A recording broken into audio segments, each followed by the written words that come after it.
Class हम start करते हैं। आज हमारा सॉल्यूशन का दूसरा लेक्चर है। उसके पहले वाला लेक्चर आप जरूर देखिएगा। Class 12 second chapter solution second lecture. Last time हम आपसे बात किए थे चैप्टर में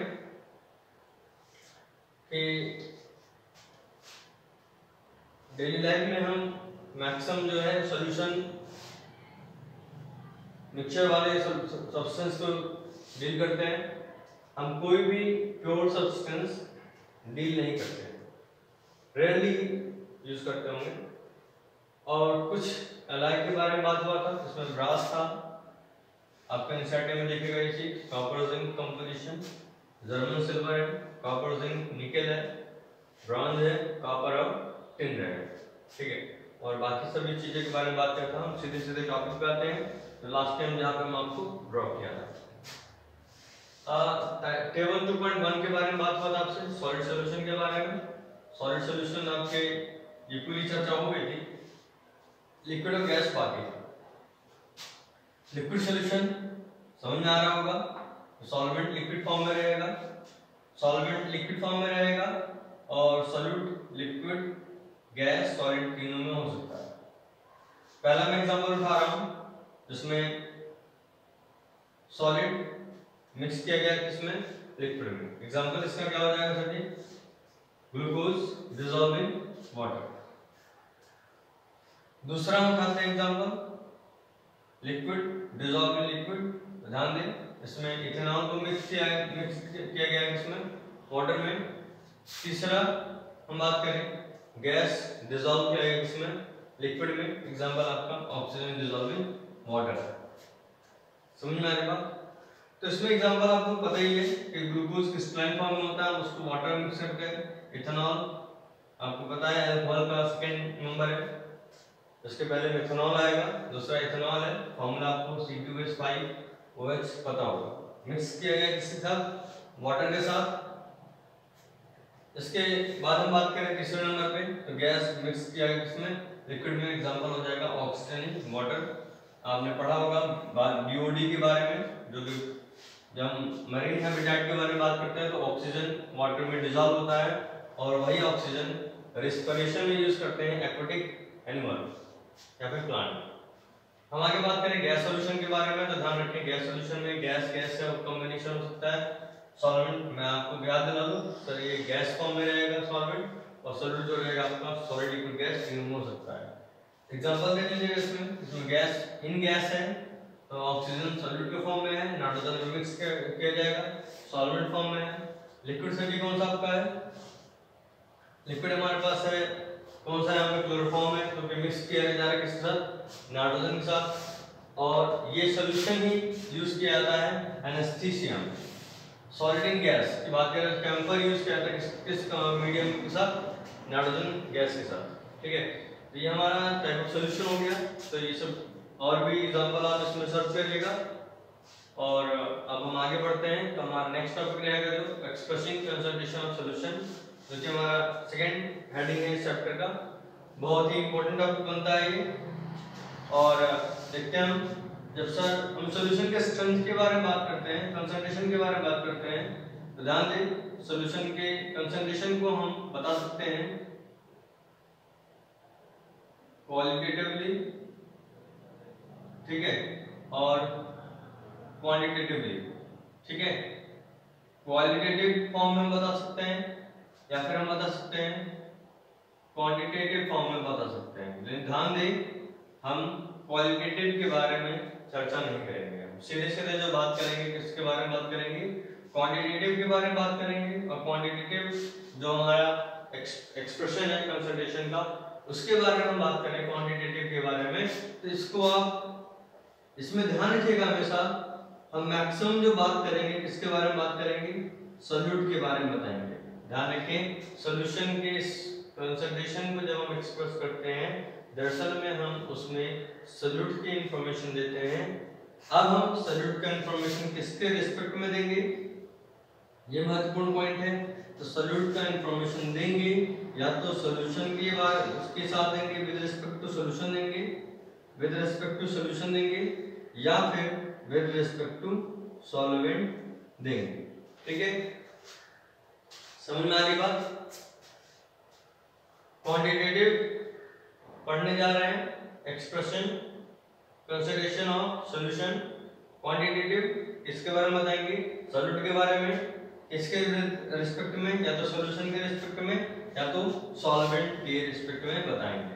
ठीक है, तो हम इसमें हम बात करें एनसीईआरटी में, अगर हम बात करें तो आपको दिख रहा होगा कुछ इन्फॉर्मेशन देते हुए उन्होंने सीधे पहले हम बात करते हैं हमें पढ़ना क्या क्या इसमें। तो ध्यान रखें, पहले तो हमें पढ़ना है इसमें मास बाई मास परसेंटेज। ठीक है, हमें इसमें पढ़ना है मास बाई मास परसेंटेज, या इसका m बाई m बोल देते हैं या फिर w बाई w बोल देते हैं। पहला ये रहेगा, दूसरा हमारा वॉल्यूम बाई वॉल्यूम परसेंटेज रहेगा, और उसके बाद आप तीसरा आएंगे तो मास बाई वॉल्यूम परसेंटेज मिलेगा w बाई v, और फिर आपको ppm मिलेगा पार्ट्स पर मिलियन, और उसके बाद आपको मिलेगा मोल फ्रैक्शन मिलेगा। ठीक है, और मोल फ्रैक्शन के बाद हम बात करें तो हमें मिलेगा इसमें एग्जांपल देते हैं मोलैरिटी मिलेगा, और लास्ट में हमें मिलेगा मोलैरिटी। ठीक है, लास्ट में हमारा रहेगा मोलैरिटी। तो हम बात करेंगे, शुरुआत करते हैं हम सबसे पहले स्टेप से। हम जहाँ कंसंट्रेशन एक्सप्रेस कर रहे थे तो हम पहला उठाते हैं सभी कौन सा, मास बाई मास परसेंटेज। ठीक, अपने एनसीईआरटी को चेक करते रहिएगा, हम कहाँ से स्टार्ट कर रहे हैं, मास बाई मास परसेंटेज के बारे में हम चर्चा कर रहे हैं। तो ध्यान रखें, मास बाई मास परसेंटेज में बात करें तो क्या है यहाँ पे, तो जैसे ये क्या है, इसमें हम बात करते हैं कि हमारे पास एक सॉल्यूशन है और उस पे लिखा हुआ है सर कि गिवन सॉल्यूशन जो है आपका, गिवन सॉल्यूशन है, और उसमें उस पे इंडिकेट किया गया है कि ये सॉल्यूशन जो है वो 30% सॉल्यूशन है वेट बाय वेट। ठीक है, पहले तो समझेंगे हम इसका मतलब क्या है। 30% सॉल्यूशन अगर तो हमारा वेट बाय वेट के अकॉर्डिंग है तो ध्यान रखिएगा, इसका मतलब ये है कि अगर तो हम इस सॉल्यूशन का 100 ग्राम ले लें, ध्यान रखें ये आपको अपने पास से लेना पड़ेगा। ये 100 ग्राम मैंने जो सॉल्यूशन लिया है, ये कितना ग्राम है ये मुझे नहीं पता, ध्यान रखिए इसके बारे में कोई इंफॉर्मेशन नहीं दिया गया है ये सॉल्यूशन कितने ग्राम का है, बट इंफॉर्मेशन सिर्फ आपको इतना ही दिया गया है कि 30% सॉल्यूशन है।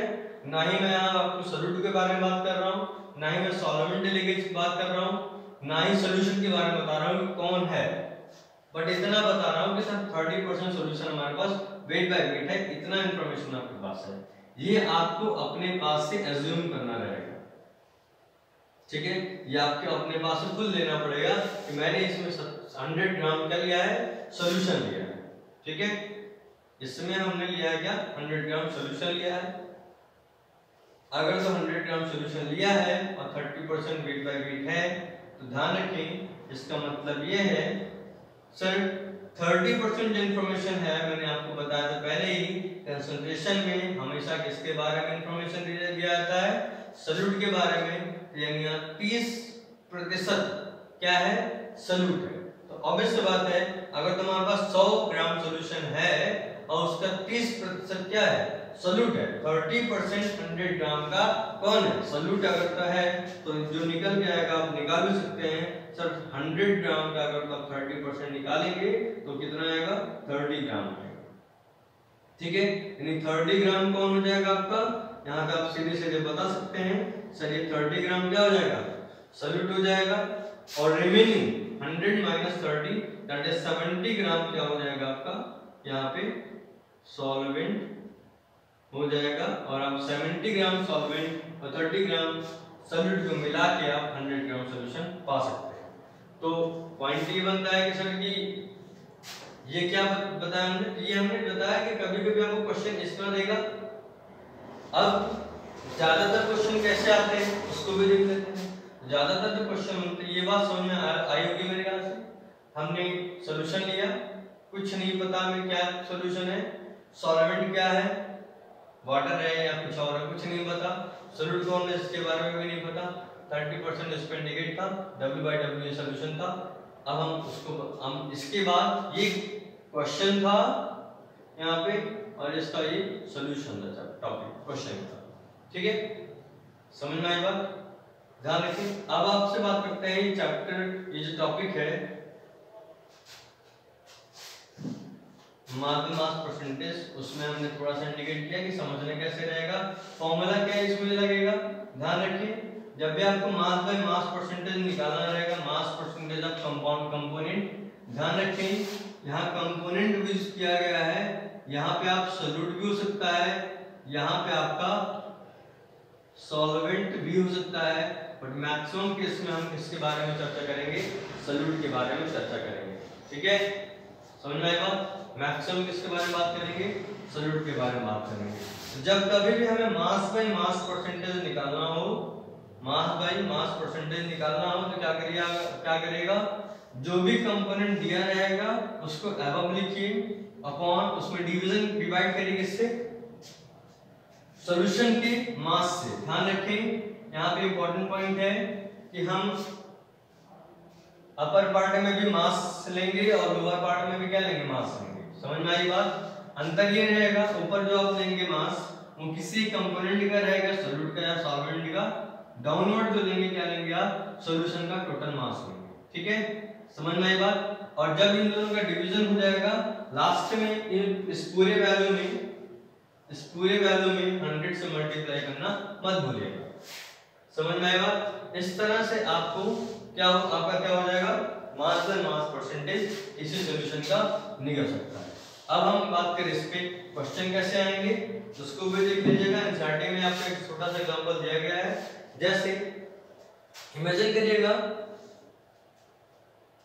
कि जैसे इसमें एग्जांपल जो मैं पहले बताया था उस तरह से दिया गया है, मैं आपको दूसरी तरह दे रहा हूँ। ऐसे एग्जांपल हमारे पास है कि सर हमारे पास एक कंटेनर है और इस कंटेनर में हमने 90 ग्राम क्या लिया है, ये आपका गिवन है, क्वेश्चन में है। ध्यान रखिए ये क्वेश्चन का पार्ट है, दिया क्या गया है, सॉल्यूशन है। This is the solution. Solution में दिया गया सर कि 90